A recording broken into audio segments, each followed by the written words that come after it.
Is there a right way to die? My name is Heather. I'm a hospice nurse and end-of-life doula. And honestly, I may have ideas about ways that I think would be a better death or right way to die, but it's not about me. It's about the person who is dying and their family and what they feel is right.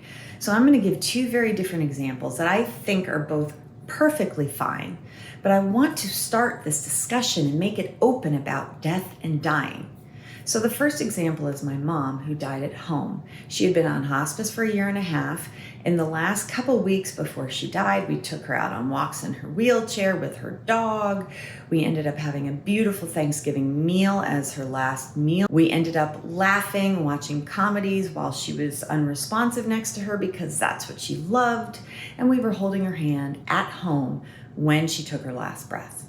My other example is a patient that I had to go assess at the hospital. They were on a ventilator. They had end-stage respiratory disease where the doctors said there was nothing else that could be done. And the thought was that maybe the family would take the patient home to die.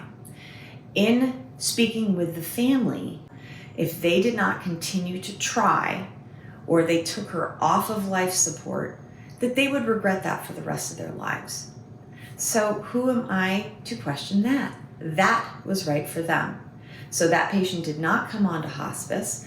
I imagine that they probably died in the hospital, and I'm hoping that that family does not have regrets. Is there a right way to die? I don't think so, but we need to start talking about what we do want if something in fact happens, if there's an emergency, if we have a chronic disease, if we have a terminal illness. We need to talk about it.